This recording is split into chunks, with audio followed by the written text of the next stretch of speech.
Are you a parent who is struggling to navigate between helping your kids find independence and making sure they learn responsibility? Well, I'm going to be talking a little bit about this today as we come into a new year, and a lot of parents are struggling to navigate the tension during the teen years. If that's you or someone you know, stick around. I think you're going to be encouraged.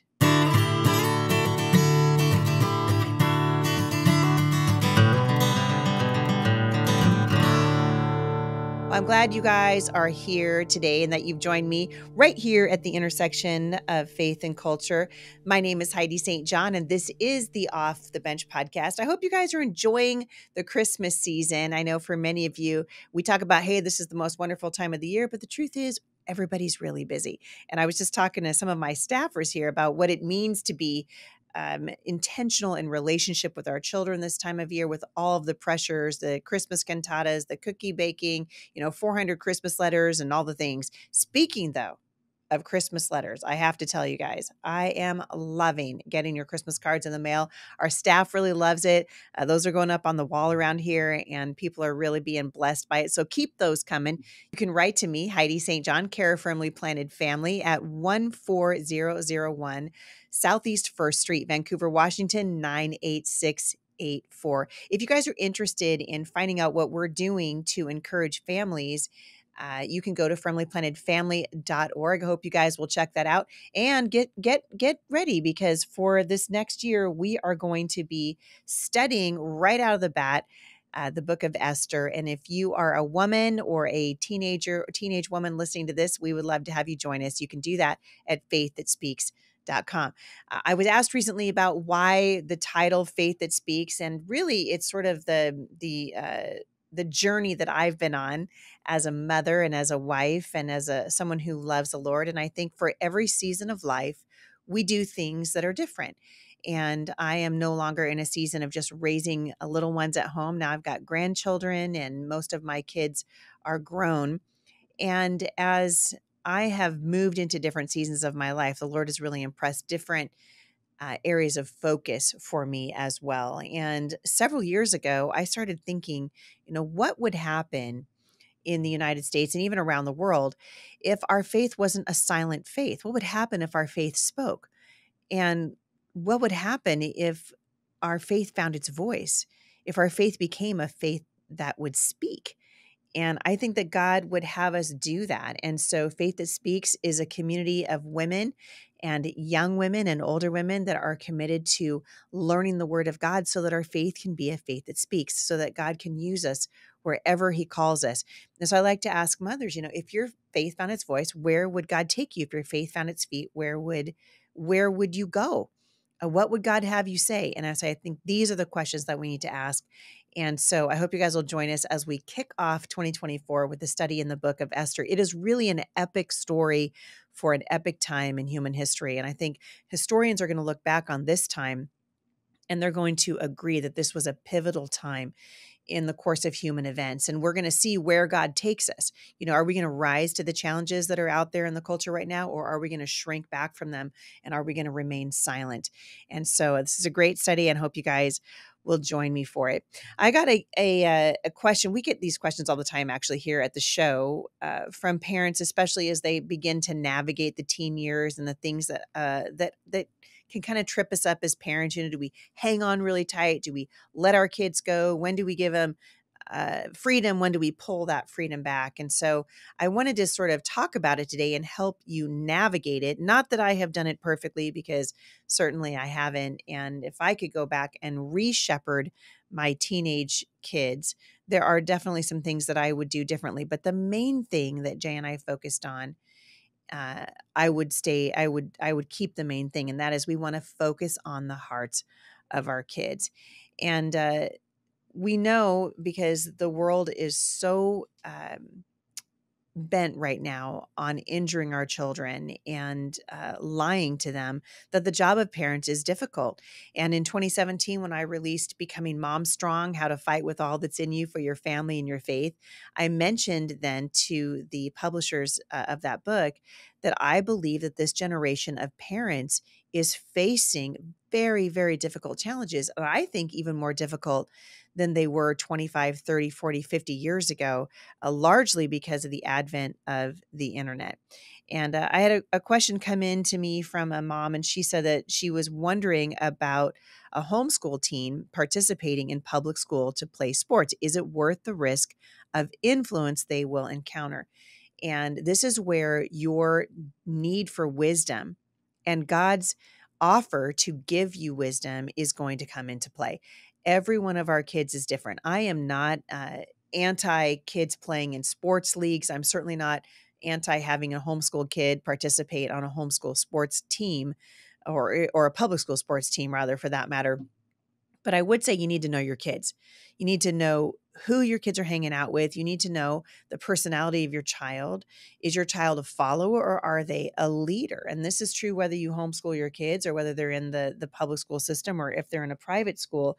Parents are responsible for who our kids are hanging out with. And so the next situation that came up, similar thing, a daughter was able to work at 14, seemed like a productive activity for this kid who needed that kind of an activity, but she was surrounded by cultural worldviews and she wasn't grounded enough to stand up against it. I want to take you to 1 Corinthians 5:11 for just a minute, because it admonishes us not to associate with people who have ungodly character. In fact, this is the Apostle Paul, I remember, writing to a church that was steeped in sexual sin in particular. And I think this is true of our culture right now. Certainly it's true in the church. And it says, "But I am writing to you that you must not associate with anyone who claims to be a brother or sister, but is sexually immoral or greedy, an idolater, a slanderer, a drunkard, or a swindler. Do not even eat with such people." The most important part about this verse is this little part of the passage where he says, "who claims to be a brother or sister." So this is the most important part about this passage, because I think this is where we really get mixed up, right? So you've got somebody who claims to be a Christian, and they are telling your child, "Hey, I'm going to be a good influence on your kid." You feel good about it, and it turns out that they're just claiming to be a Christian. They're not really a Christian. I frankly think these people are far more dangerous than people who just say, "I don't believe in God. I'm not a Christian. Where would you like to smoke a joint?" Right?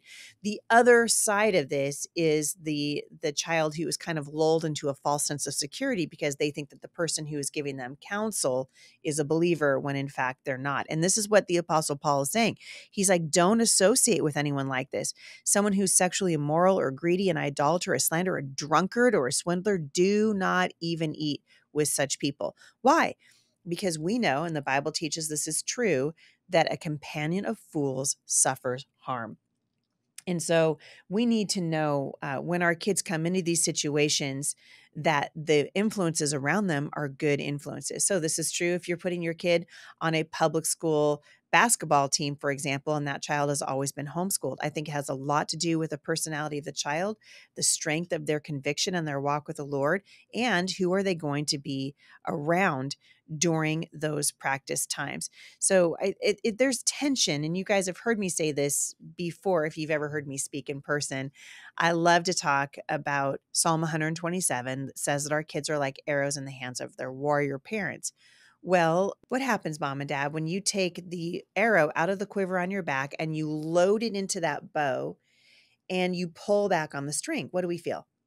We feel tension. And if you've got a teenager in your home right now, that's exactly why you're getting ready to launch that child out into the world. And so we want our kids to feel the tension, not in a way of you're keeping them from having access to activities or access to a phone, for example, those kinds of things, but the tension that comes as you draw that child close to your heart, and you have more conversations, not less, and you're more engaged in what they're doing, not less, and you're more interested in their social life, not less, right? I think that the world says we give our kids more freedom and more freedom and more freedom, and then we finally just let them go. But we know that real life doesn't work that way. If you were to do that with an arrow, give it more and more and more slack, and then finally just let it go, that arrow's not going anywhere. The Bible's teaching on parenting is absolutely contrary to the word.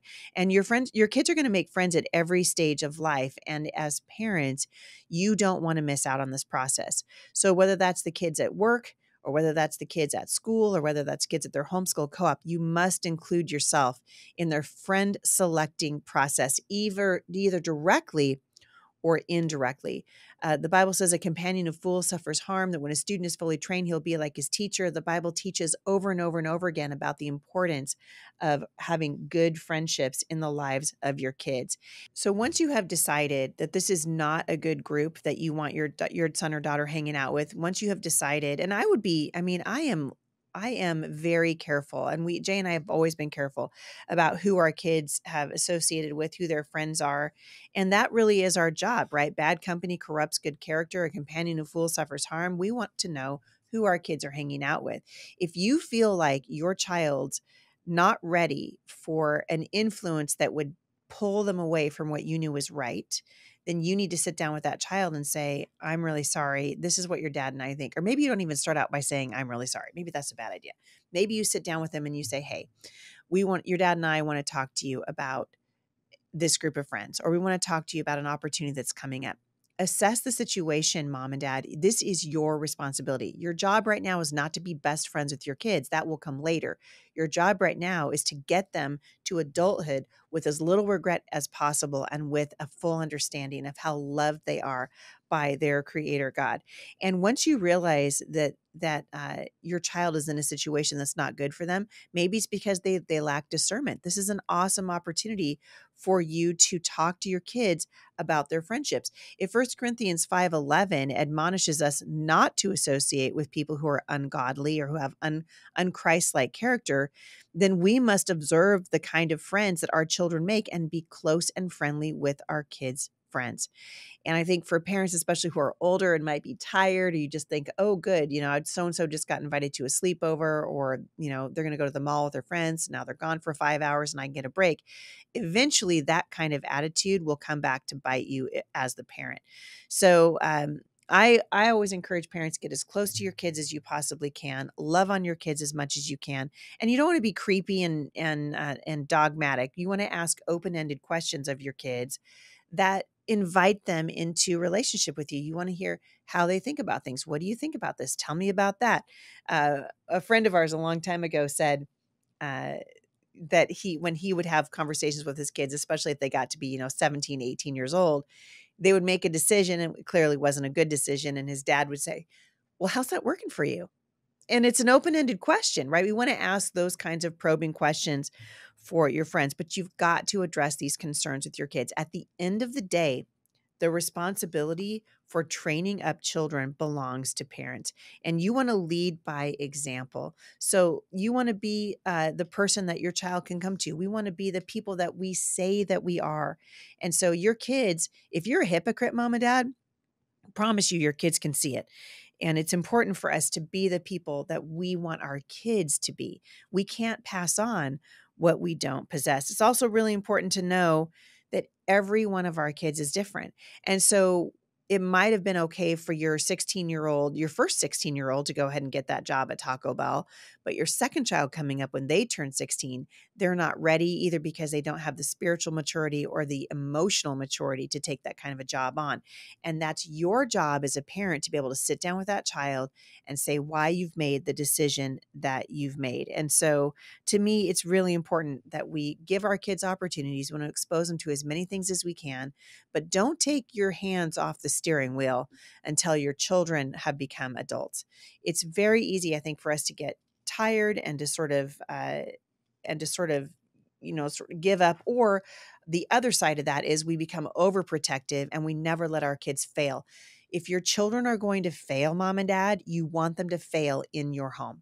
You want them to fail surrounded by loving leadership. You want them to fail surrounded by people who are going to help them get back on their feet.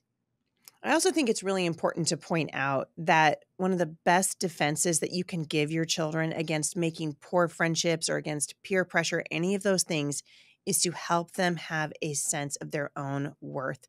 Their worth comes from the Lord. The worth of our kids should never be found in the things that they do. It is simply in the fact that they are children of God. And I love my kids because they're my kids full stop, end of story. I want my kids to know that they are loved and have good self-esteem, because a lack of good self-esteem is only going to make them succumb to negative peer pressure influences. And we've all seen that in our lives, and we don't want that for our kids. So hang in there with your kids, mom and dad. Be there for them.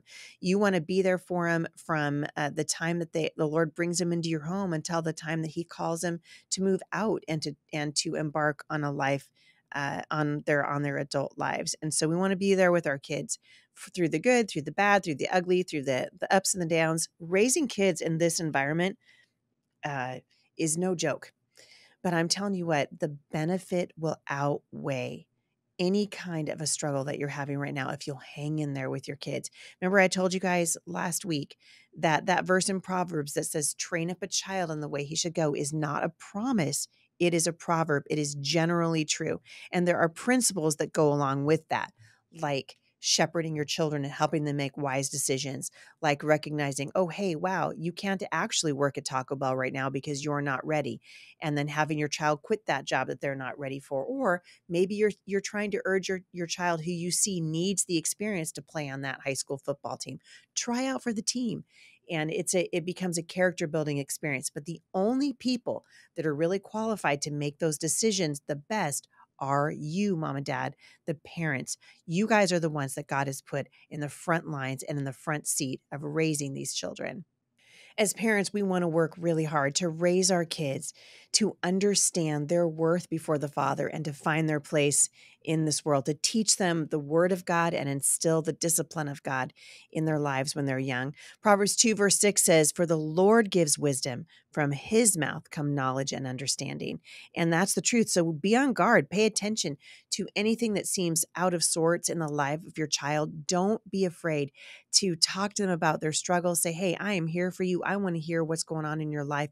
And then you are the one who helps them navigate these years and makes those wise decisions. Hopefully, if we've done our jobs right, we will get our children right to the jumping off place of adulthood. And as we watch them make that leap out into the next season of their life, we can look back without regret. It doesn't mean that we don't make mistakes, but we look back and we go, I didn't lose that entire season with my children. I stayed in there. When I was wrong, I apologized. When I was convicted about something, I pulled my children aside and I said, hey, I really want to talk to you about this. I have concerns. Foster those relationships with your children now, and they will pay dividends into the future, not only for you, but for your grandchildren. Remember, at the end of the day, you guys, you are raising parents for your grandchildren. That's all I've got time for today. I would love to hear from you. And I'm going to put a poll up at Spotify today. We'd love for you guys to take it. I want to know if the teen years have been more challenging than you thought that they would be, if they've been less challenging. We'll put those questions up for you at Spotify, and you can hop on over there and participate in that poll. If you'd like to reach out to me directly, you know how to do it. HeidiSt.John.com/mailbox Monday. HeidiSt.John.com is the place to go to tell us who you guys would like to hear at the show. I'm really excited to have some new friends coming on the show with me in just a couple of days. And in fact, Jim Ramos from the Men in the Arena podcast is going to be joining me. You guys are going to love hearing what he has to say. There are really wonderful people doing God's work out in the culture right now. And I hope you guys will join us. Get off the bench, get onto the battlefield, and I'll see you right back here again at the intersection of faith and culture.